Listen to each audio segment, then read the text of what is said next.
bringing news that matters to you. You're watching the Bahamas Tonight Northern Edition.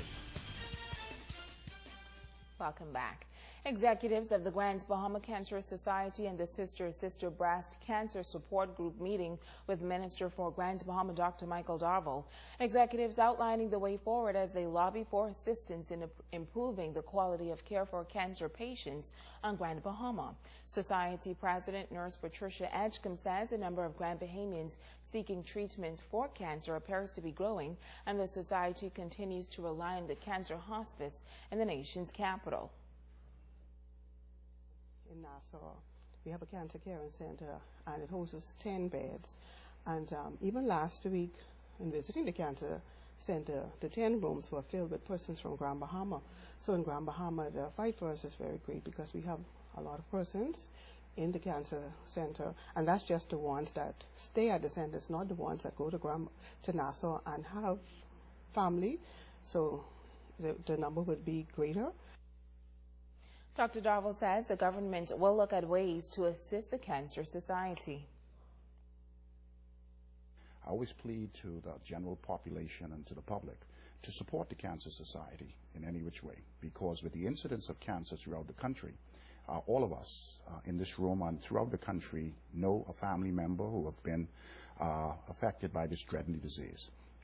So I am very concerned about the incidents on Grand Bahama, and so today I'm sure in our discussions we will talk about what we are seeing and ways how government can improve the quality of health care that we deliver to the residents of Grand Bahama. Well, men throughout the island are being challenged to take their rightful place within the home community and the church. The role of men will be the topic of discussion during a two-day conference this weekend at the Final Hour Assembly on Mahogany Street under the theme, Adam's Mandate. Host Pastor Benjamin LaFleur. The mandate was given to Adam to take the earth and dominate it. And so therefore we seem to have deviated from the plan of God, and so therefore I thought that it would be important not only do we deal with the mandate from a biblical perspective in the church, but from the global world system also. That's why I'm dealing with financial matters, financial planning, budgeting, business ownership, especially small business.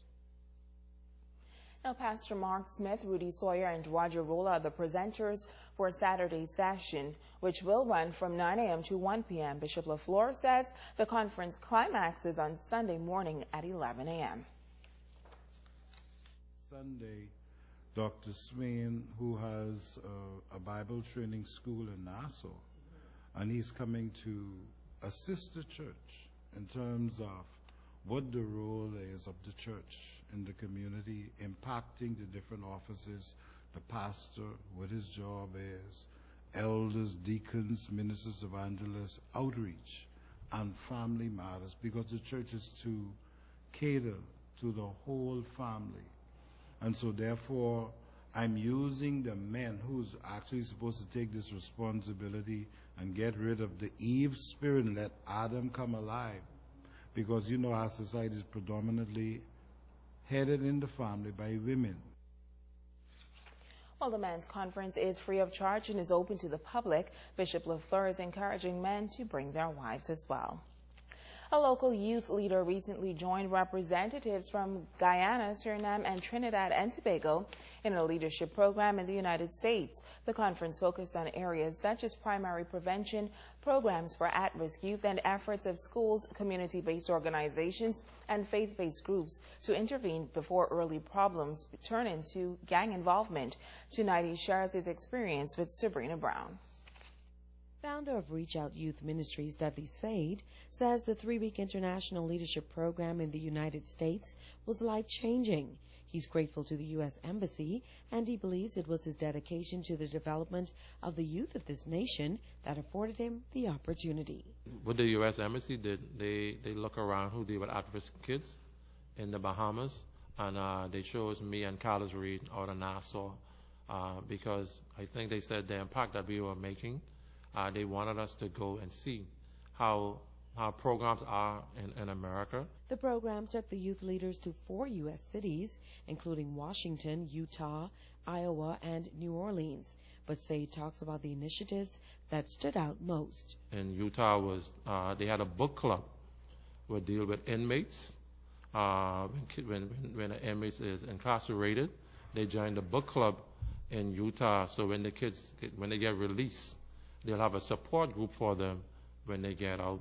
And that was also an eye-opener. The youth leader says the U.S. tour also highlighted another vital issue. But what surprised me the most is while I was in Washington, to see the same program that I'm running here in the Bahamas is running in Washington. And to see the way corporate, at least see the way the United States treat their organizations in Washington was surprising. Because we do the same work here in the Bahamas, and it's hard to get some funding for organizations here on the island. Sabrina Brown, ZNS Network News.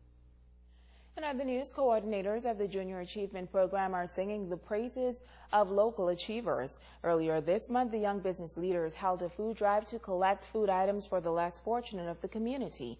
The food items were distributed to 3 charities on the island.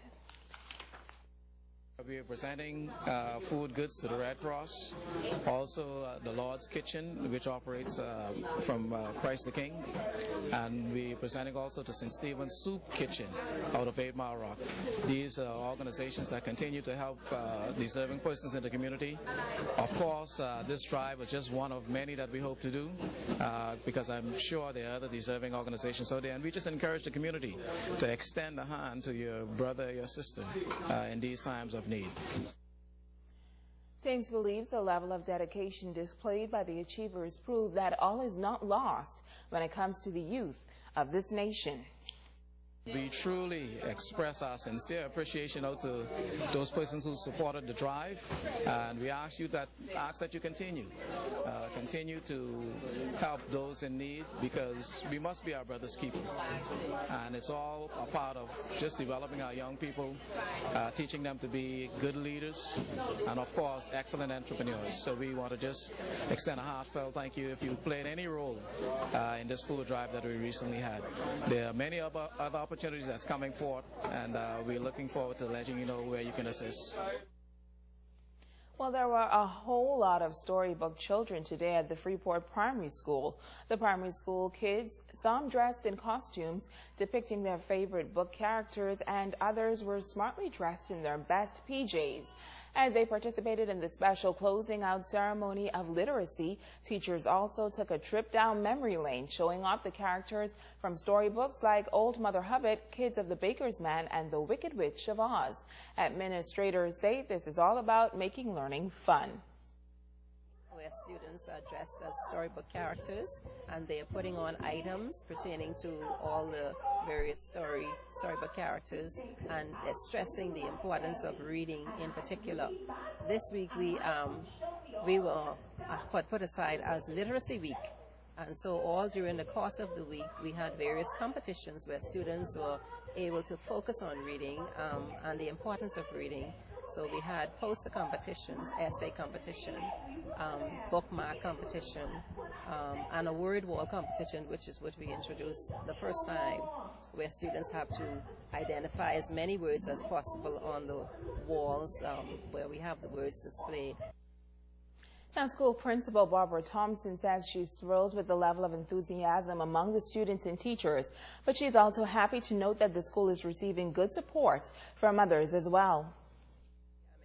By the number of parents that I see out here today, because on occasions like this we don't see too many of our parents, but it goes to show that they are also concerned and interested in what is happening with their children. Okay. I brought these out, so you see these are the 2 balls I'm going to play with on Sunday. I'm going to the Spence Cooper Tournament, flat screen TV, in my office on Monday.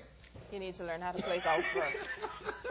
That's going to do it for us here in the North on behalf of our entire ZNS News team. All right, gotta like water. And don't forget, folks, U Campbell Primary had their book parade. You remember when you used to march through the streets? Yes, yeah. Barefoot. There you go. We'll leave you with some of that footage. Good night, everyone.